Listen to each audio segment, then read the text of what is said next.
परमेश्वर हमारा शर्मस्थान और बल है, संकट में अति सब से मिलने वाला सहायक का।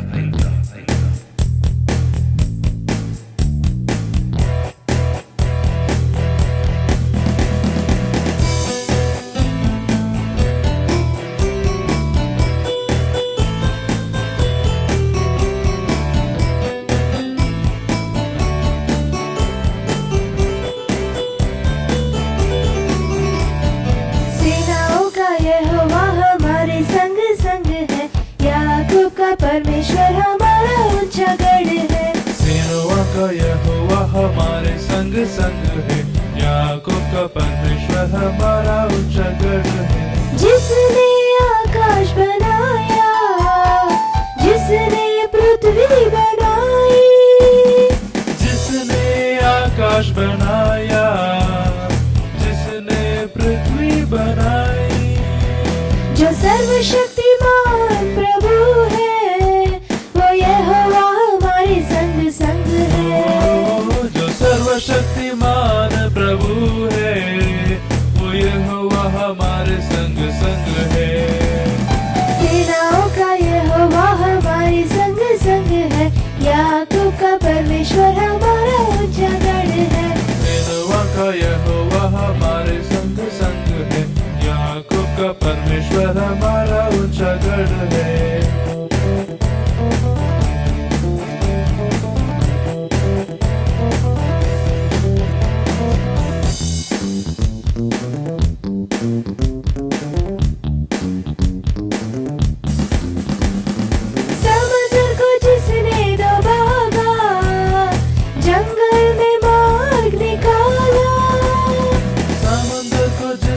दो भागा, जंगल में मार्ग निकाला, जो वायदे को करता है पूरा, वो यहोवा हमारे संग संग है। जो वायदे को करता है पूरा, वो यहोवा हमारे संग संग है। सेनाओं का यहोवा हमारे संग संग है, याकूब का परमेश्वर हमारा ऊंचा गढ़ है।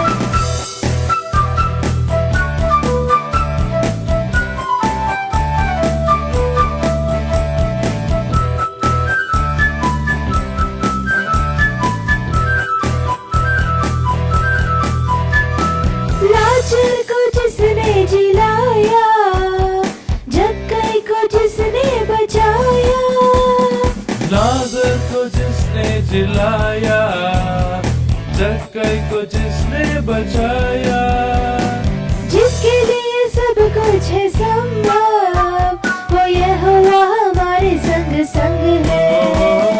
जिसके लिए सब कुछ है संभव, वो यहोवा हमारे संग संग है। सेनाओं का यहोवा हमारे संग संग है, याकूब का परमेश्वर हमारा ऊंचा गढ़ है। सेनाओं का यहोवा हमारे संग संग है, याकूब का परमेश्वर हमारा ऊंचा गढ़ है।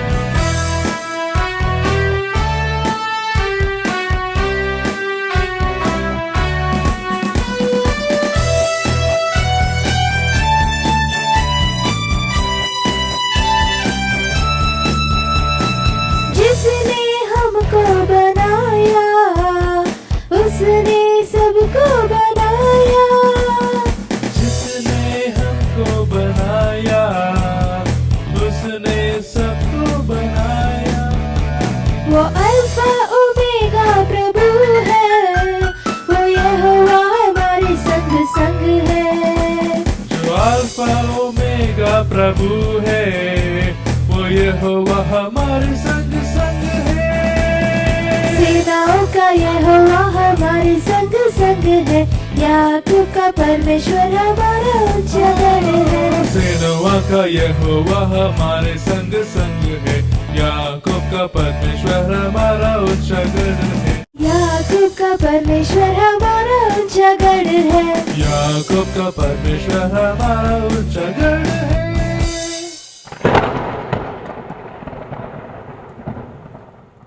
मेरे प्रिय भाई बहनों, उद्धारकर्ता यीशु मसीह के नाम से आप सबको मैं अभिवादन करता हूँ।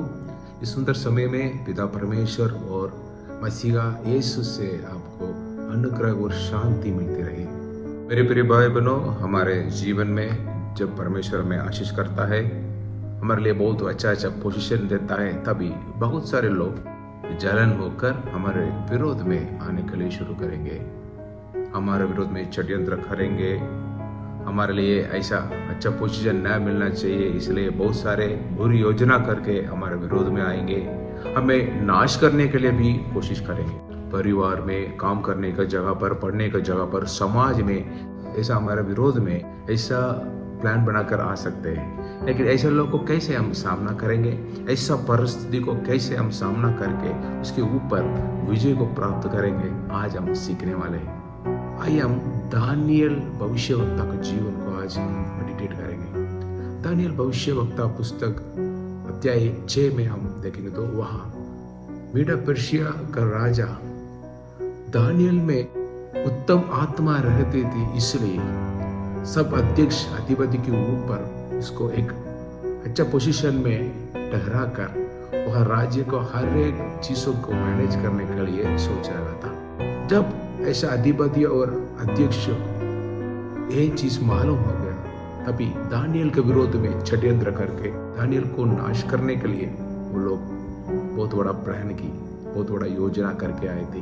पहले वो लोग उसके काम में कुछ भी दोष ढूंढने के लिए कोशिश की।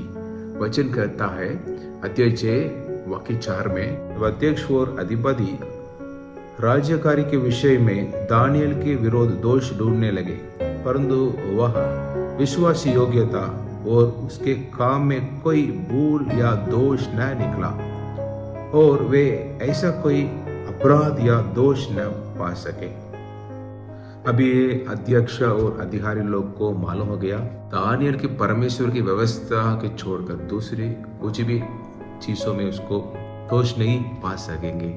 ऐसा सोचकर ये लोग उतावली से राजा के पास जाकर राजा से कहा, राजा 30 दिन आपको छोड़कर दूसरे देवता को और मनुष्य को यहाँ राज्य में कोई भी व्यक्ति विनती और प्रार्थना न करना चाहिए। ऐसा कोई करेगा तो वह सिंह की मांग में डाल दिया जाए। ऐसा आज्ञा पत्र लिखने के लिए राजा से एक प्लान दे दिया। राजा उसको सम्मति करके हस्ताक्षर करके भी आज्ञा पत्र को दे दिया। जब दानियल को मालूम हुआ इस पत्र पर हस्ताक्षर किया गया, वो घर पे गया, वहाँ अपने ऊपर कोठरी में जाकर खिड़की को खोलकर जैसे वो दिन में 3 बार अपने परमेश्वर के सामने घुटने टेक कर प्रार्थना और धन्यवाद करता था, वैसा ही तब भी करता रहा, डरता नहीं। उसी समय अधिपति और अध्यक्ष उसको देखकर उतावली से राजा के पास जाकर ये सब कुछ बताया। लेकिन राजा दानियल को बचाने के लिए बहुत कोशिश किया, तो भी कर नहीं पाया। इसलिए जैसे आज्ञा पत्र में लिखा हुआ वैसे दानियल को पकड़कर सिंहों के मांद में डाल दिया गया। उसी समय राजा ने दानियल से कहा, तेरा परमेश्वर जिसके तू नित्य उपासना करता है वही तुझे बचाए। ऐसा कहकर चला गया। वो मुंह को पत्थर से वो लोग बंद कर दिया।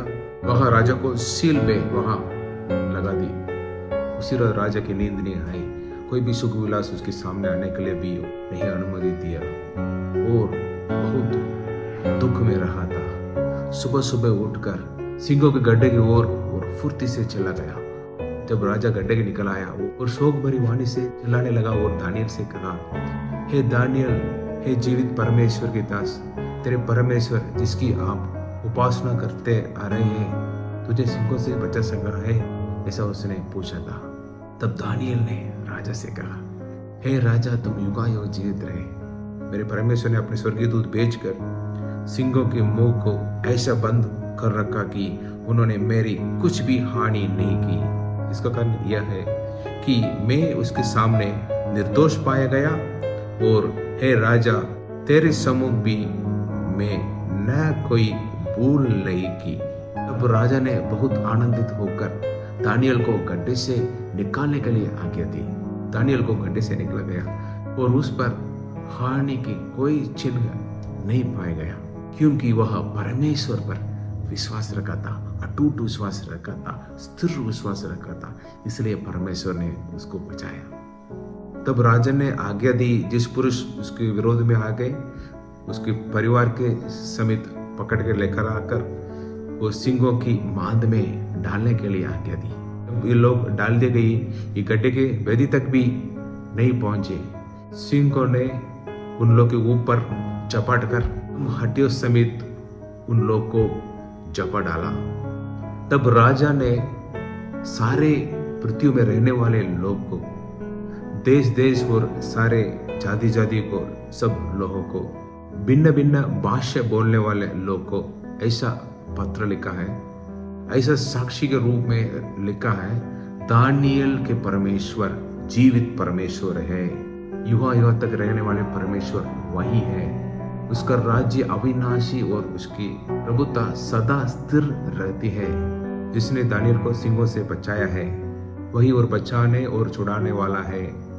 स्वर्ग और पृथ्वी में चिन्हों को, चमत्कार को प्रकट करने वाला है।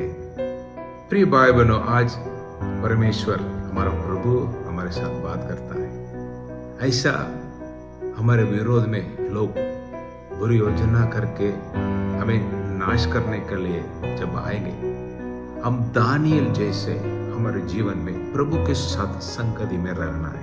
ये पहली बात है। हमेशा हम उसको आराधना करना, प्रार्थना करना। जैसे दानियल दिन में 3 बार प्रार्थना किया, सुबह, शाम और रात। हम भी सुबह, शाम और रात में प्रभु के साथ संगति में रहना। ऐसा हम रोज आराधना करके, प्रार्थना करके प्रभु के साथ रहेंगे तो जरूर प्रभु हमारे साथ रहेगा, प्रभु की उपस्थिति हमारे साथ रहेगी। दूसरी, सिर्फ प्रार्थना नहीं की, यहाँ दानियल की प्रार्थना परमेश्वर के ऊपर विश्वास को प्रकट करता है।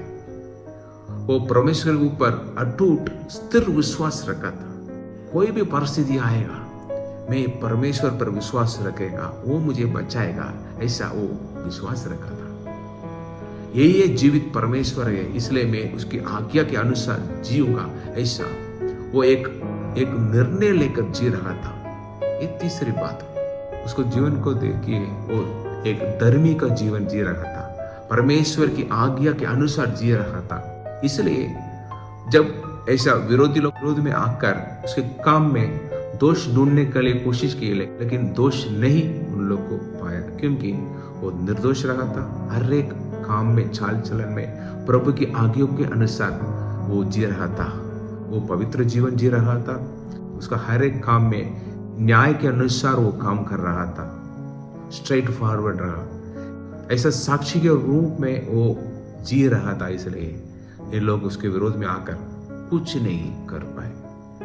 मेरे प्रिय भाई बहनों, 3 चीज, पहले हम प्रभु के साथ संगति में रहना, प्रार्थना के जीवन बहुत अच्छा रहना चाहिए। व्यक्तिगत प्रार्थना, पति पत्नी साथ में प्रार्थना, परिवार में प्रार्थना, फैमिली प्रेयर करना चाहिए। हमारे जीवन में परमेश्वर के ऊपर हर एक परिस्थितियों में, जीवन में हम बहुत सारे परेशानी, मुश्किलों को, बीमारी को, रुकावट हमारे जीवन में सामना करेंगे, लेकिन प्रभु सबको संभालेगा। परमेश्वर में सब कुछ संभव है, कोई भी असंभव नहीं।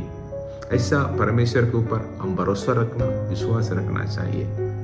ऐसा रखकर हम जीना चाहिए। तीसरे, हम विश्वास का फल जो आज्ञाकारी है, हम प्रभु की आज्ञा के अनुसार जीना चाहिए, साक्षी के रूप में जीना चाहिए। ऐसा हम जिएंगे तो, विश्वास योग्य जीवन जिएंगे तो प्रभु हमारे जीवन को देखकर, हमारे प्रार्थना को सुनकर हमारे लिए वो लड़ाई करेगा, हमारे लिए युद्ध करेगा। हमारे विरोध में जितने लोग आते हैं सब लोग हमारे सामने से भाग निकलेंगे। ऐसा परमेश्वर हमारे लिए युद्ध करके हमारे लिए जरूर सफलता को देगा, हमारे जीवन में विजय को देगा। हम जरूर प्रभु के हाथ से विजय को प्राप्त करेंगे। कोई भी हमारे विरोध में नहीं खड़ा रह सकता है। प्रभु सब लोग को हमारे ओर से दूर करेगा। हर एक षड्यंत्रों को, पूरी योजनाओं को प्रभु नाश करेगा, सत्यानाश करेगा। जैसे परमेश्वर दानियल के साथ रहा, वैसे वो जीवित परमेश्वर हमारे साथ भी रहेगा। जब हम मसीहा के साथ संगति में रहेंगे, अटूट विश्वास रखकर जिएंगे, साक्षी के रूप में जिएंगे, तब परमेश्वर हमारे साथ रहकर हर एक चीज में सफलता देगा। हमारे विरोधी के सामने साक्षी के रूप में बड़े बड़े पोजीशन में हमें खड़ा कर देगा। इसके द्वारा प्रभु की महिमा होगा। मेरे प्रिय भाई बहनों, मसीह यीशु हमारे लिए, हमारे पापों के लिए, हमें बचाने के लिए दुनिया पर आ गया। हमारे लिए पवित्र खून बहाकर प्राण दे दिया, तीसरे दिन जी उठा।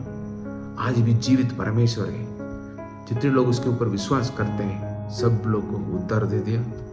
अनंत काल की आशा भी परमेश्वर हमारे लिए दे दिया। इसलिए हम परिस्थिति को देखकर नहीं डरना। हमारे विरोध में जितने बड़े बड़े लोग आते हैं, इन लोग के देखकर नहीं डरने का। हमारे साथ जीवित परमेश्वर है। वो पवित्र आत्मा के रूप से हमारे अंदर वो वास करता है। इसलिए डरने का जरूरत नहीं।